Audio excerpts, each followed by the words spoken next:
Welcome back to another episode of the B2B Founder podcast. I'm your host, Brett Trainer, and today we're doing something a little bit different. I'm actually going solo, guest-free, and what I wanted to do today is share a plan or a framework that I've used to help companies grow to $10 million in revenue, right? It's not necessarily the end-all be-all, but 10 million in revenue is a really important milestone, at least in my opinion, because it opens up a lot of different options for you as a business owner. So if we think of the progression from startup to scale up, startups, get to $1 million in revenue. You've heard me share the stat that less than 10% actually get to $1 million in revenue and less than 1% get to 10 million in revenue. And for this episode, where I want to focus is on those businesses that are approaching, $500,000 or $1 million in revenue and are really looking to scale to that 10 million, right? And a lot of the time, folks are using trial and error or hope and pray and pray that it's going to work. But there is a framework that you can use that will help you minimize some of that risk and give you the best chance to be able to scale your business.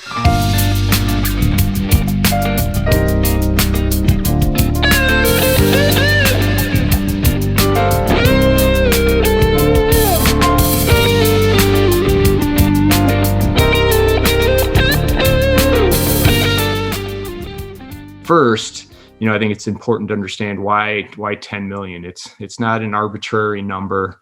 I believe that from a valuation standpoint, it's optimal, right? If you're $1 million, $2 million, any of you, the founders out there that have gone for Series A Monday, know they're looking at 5 to 10 million in revenue.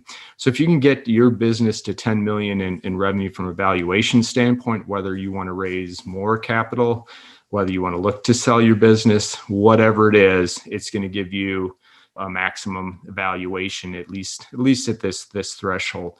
Two, I think it gives you more options. You can run a really nice business at 10 million. You could look to sell, you can maintain.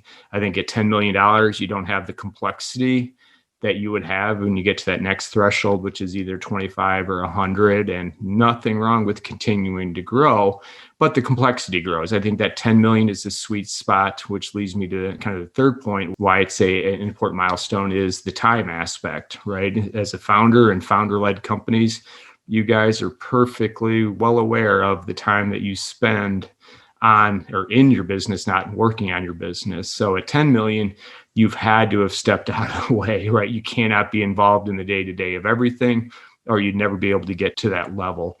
So the 10 million, I think, is a critical milestone for the companies that want to get there. And this is who this episode is for.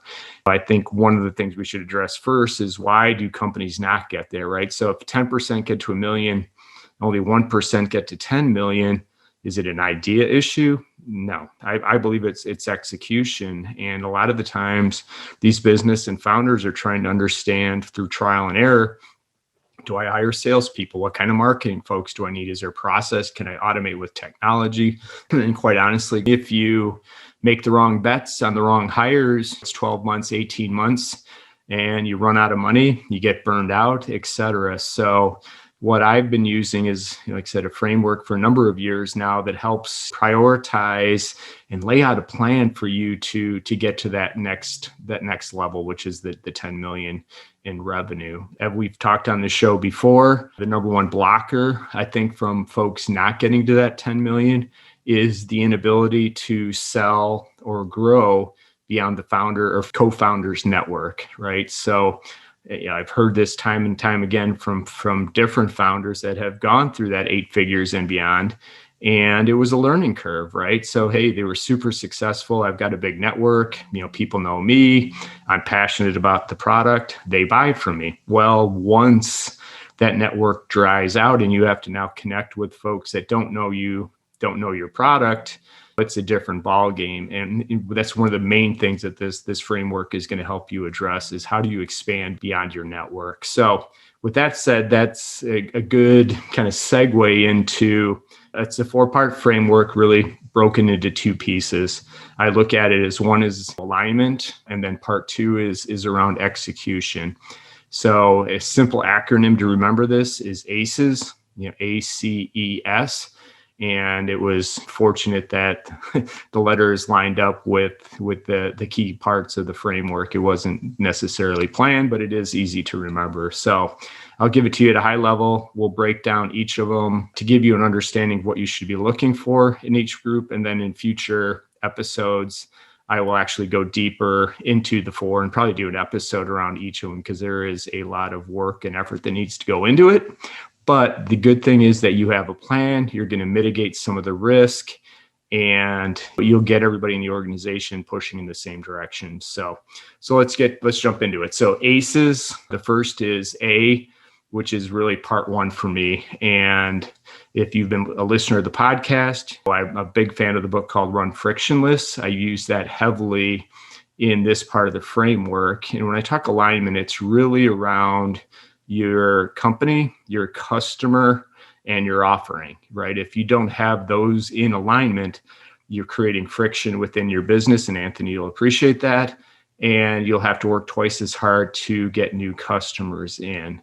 And I think if we're targeting the folks that, have successfully sold within their network, do have some revenue, do have some customers, this will be a little bit easier of an exercise. I think it's critical for businesses of all stages to go through this process. But the easy way to think about it is you are solving a problem for a subset of customers. And it's going to be critical for you to think about it from like I said, an alignment standpoint. So your customers are targeted this. We're going to, we're targeting them for the example, let's use my B2B Founder, the podcast and the business is really, I want to help B2B founders grow their business from $500,000 to 10 million. That's my goal. There's folks that can help you earlier. There's folks that can help you later. But I really want to get as many founders to that $10 million marketplace or the threshold. And so if I'm looking at who my ideal customer is, it's a B2B founder, right? Because there's nuances. You guys in this market know that. And the challenges are somewhat unique. And I want to help them get to a specific level. So it's not an all for none. It's not an all for everything, even though I think this framework applies across all B2B businesses, but it's specifically geared towards this segment. So one is, hey, who are you going after? What is the problem you're solving for those folks? Two is, does your offer solve that? And it has to be in sync with solving that problem with your customer, or you're right, it's just going to be a mismatch. It's going to be harder to sell, harder to get people on board. But I think the third piece of this that gets overlooked quite a bit, and we've started talking about it, is the company alignment. Why are you in business, right? What is your mission? It doesn't have to be noble that you're saving the world, but you've got to be passionate about solving the problem that you're going after, that you decided to start a business for. And like I said, to go through those three different aspects. So the customer that you're going after, the offering that you have, right? And then ultimately the company's why need to be in alignment, or again, you're going to create a lot of undue friction. And to me, this is the area you need to spend the most amount of time on, because if you can't get this right, you're going to have real trouble with your messaging and positioning. It's not going to resonate with customers. How do you get folks online and offline to come to you for your solution? So like I said, A is for alignment, and it's really don't go past go unless you can get this aligned, for lack of the better term, or synced across your business. Again, the sooner you're able to do this in your journey, the easier it is going to be to sell. So let's assume now that you do have alignment, your target customer, your offers aligned with what those customers are looking for, and your company mission is tied to that. Part two of this becomes the execution. So we've got that, which is great, but now how do I go connect with prospects that don't know me? And that's where the C comes in, which is connect, right? So how am I going to connect with prospects and get them through my funnel, right? Because if we don't have customers, we're not going to get to the 10 million. So the critical component to this, again, is to have a plan, right? So figure out where your customers are, where they're buying from. And I'm going to tell you right now, there's different strategies and tactics. You can go from paid ads, you can go from channel partners or strategic partners, but the number one must have, no longer optional, is content. And it's critical because even if you have a conversation with the company, the first thing that they're going to do is go to your website or your social channels and see if that's in alignment with what you just said and how you solve those problems. So content is no longer optional. It has to provide value. It needs to address the customer's questions. And the sooner that you do that, the better off you will be in the long run. And too often we get caught up in the short-term transactional, and you just can't win that game. You may get lucky in some cases, but for the most part, the vast majority of the businesses, you need to set it up for a longer haul. And I'll tell you why, because Demand Gen recently published a stat, or maybe it's not too recent, but at any given point, only 3% of your target audience is in buy now mode. So 3% of what your target market is actively in the market looking to purchase, which means when they engage with you or find you, they're not in buy now mode. So the key and the critical aspect of the connect is setting that up for future conversion, right? You're educating, you're creating the awareness, you're adding value. So when that customer is ready and moves to the buy now mode, you're the first person that they think of. The content is like I said, no longer optional. And we'll spend another episode where we drill in a little bit deeper into this area. But part two, so now you've got the alignment A, C is connect, E is for enablement. And again, if you've been a long time listener to this podcast, you know I am passionate about looking at it from the buyer perspective and thinking about how do we enable that buyer, right? How do we get them through the process, not our process, their buying process as quickly and efficiently as possible. And if you can do that, again, reducing friction, you're going to reduce your sales cycle time, you're going to improve your conversion rates. And when you think about enablement, to me, this is really around the process, the automation, the metrics, because if you're not measuring it, it's going to be really hard to get better at it. But even if we take a step back and think about it from an enablement, if you're doing a good job connecting, you've got folks coming through your process, raising their hands and said, yeah, I'm interested. I'd like to do business with you. But if you've got one part-time person that's doing all the lead qualifications or doing the demos, man, you're turning off a good portion of your audience or potential customer base. And it's going to be really hard to get them back. So it's critical you've got one time, one shot, to get that right. So that being said, you're right. This is really around the process. And as you're going from 1 million to 10 million, you don't have to document and process everything, but really your key processes you really want to do and measure. So that could be your conversion, your sales conversion funnels, your lead to sales, it could be your sales cycle time. There's a host of things to measure, but you really want to align it back to the prospect versus what you're doing internally. So, and too often, too many companies stop there like, hey, all right, we've enabled the buyer, we've closed them, we either have some onboarding, whether we're a software company or service company, et cetera. And now we're just going to flip them into the one column. And now their customers, we're moving on to the next customers. And what I strongly encourage folks and to map this out is customer enablement, right? So we talked about a buyer enablement, which is how do we get those customers through the process as quickly and as efficiently as possible. 2 is, hey, once they've become customers, do we have a onboarding process? And this will evolve, right? If you've got 10 customers to 50 customers, you're going to get better at it, but have a process to get folks up and running with your product. Part 2 of that, when I say customer enablement, it's really around how do we enable our customers to get the most value or unlock the value of our product or service while they're using it. So think about that. If we're maximizing their value, that's going to help you definitely in the long run, not even the long run. What it's going to do is going to flip the switch, and that becomes your business development leads for the next round. I think too often we forget that customers and our customer advocates, which become fans, are our best lead generators, right? Because if they have a great experience with you, love your product, love the way you run your business, what the mission you stand for, they're going to tell 5 people, 10 people, et cetera. If they have an average experience with you or the product so-so, they're not going to tell anybody. They're not going to tell you. They're kind of just going to go away. So the key is to really help them unlock and get the maximum value out of your product or service, because then that helps funnel or build kind of a pipeline for future customers. Because what's more impactful? A customer telling another prospect how good your product is, or you doing advertising or paid ads saying how good your product is?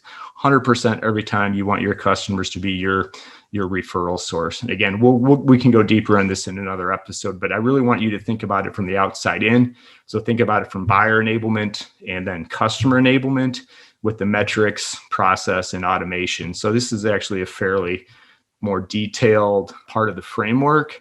But you can start simple. If you're not documenting anything, take a few steps. So now we've gone through alignment. A, C is connect, E is enablement, and last is S, which I use as support. Now, you could argue that the support could be part of enablement. You're right, how do we support those customers? But I think it's a standalone, because I think deals are going to be won and lost. Companies are going to win and lose. Brands are going to win and lose based on experience and service, right? Not everything is going to go as planned or as you had hoped. So how do you react when something goes wrong, right? Does it take you 2 days to get back to a customer? Are you proactive or reactive? And again, even though I've got service at the end of the acronym, it's really setting it up to support prospects through onboarding, through customers, because again, that's where it's going to differentiate. Think about some of the larger B2B brands you work with, and trying to get real-time support in some areas is really tough. And the advantage you have as a growing business is to build this into the DNA of the business. So again, just to kind of recap, and I kind of rambled a little bit, but you get the idea that there's 4 steps really in 2 parts. So the one is all about the alignment, getting your messaging and positioning right, which is actually critical. And the one thing we didn't talk about there, which Tim Cato, when he comes on next week, is going to talk about, is different is better than better. And so as you're going through that process, you got to be able to articulate how you do things differently and provide a better service than your competition. And again, we can get into that deeper. So A is for alignment. C is for connect. Man, how do we get new customers into our pipeline? How do we get new prospects into our universe? Right? That's an episode in itself. E is enable, man. How do we enable these folks? You worked really hard, spent some money to get people connected, and then there's no process in place to help them move through the organization. And again, this is one of those things that you could probably hardwire and push through and grow to 5, maybe 10 million without processes. But good luck trying to look backwards and build, right, in this scalable. And that's why I usually talk about this phase as foundational, right? You don't have to have every process, everything automated, but build the foundation that you can start to automate where your key processes are, what's repeatable, where we can add value into the process. Very important. I come from a process background, so I understand and preach quite a bit in this area. So it's critical. And then the last piece, S, is support. So what are we doing to build support and service and experience into the DNA of our growing organization? So like I said, it's a 4-part framework, and you can honestly use this as a startup. If you're thinking about starting a business, think about it in those 4 pieces. And even if you're a founder, you can have a couple of simple processes you do when you reach out for prospects. And good, when you sell our first couple of customers, what does that look like? What are the key steps that we need to do? Then over time, you can build it out and it grows with you. So much easier to do that than trying to re-engineer, or one of my favorite phrases, paving the road as you're driving down the road. It's really difficult to do. And at some point you're going to crash. So you're better off, again, laying the foundation for it. So I know I rambled a little bit, but I did want to share what this framework looks like, and from a historical perspective, this is something that I've been using since 2015 when we helped, or 2016 when we helped a startup go from basically 200K in revenue to about 14 million in revenue. And man, we learned a lot of things along the way, what worked, what didn't work, to kind of build out what that framework looks like. And then quite honestly, I've had the pleasure, the luxury of being able to refine it once I started interviewing a number of folks. So between subject matter experts that have an area within demand gen, which is the connect, or buyer enablement, or even founders that have gone through the process and say, hey, here's what worked for me. I've been able to refine it and fine tune it. So I'm not stubborn to say, hey, my way is the only way, but continually tweak it, as we move more digital, that it gives it some more flexibility. So again, hopefully you found this episode helpful. You'll be able to find a PDF version of this on the website, so check it out. And please don't hesitate to reach out, right? I'm open for those initial phone calls. If you have any questions, say, hey, does this make sense for me? Is it too early? Am I too late? Doesn't matter. Schedule a time. I'm happy to chat with anybody. And to wrap it up, I just want to thank everybody for listening to the podcast. And if you do listen, do enjoy it, please do hit subscribe. Like and comment are also awesome, but the subscriptions really do, or the subscribes really do help us. So appreciate your time. Have a great rest of your day.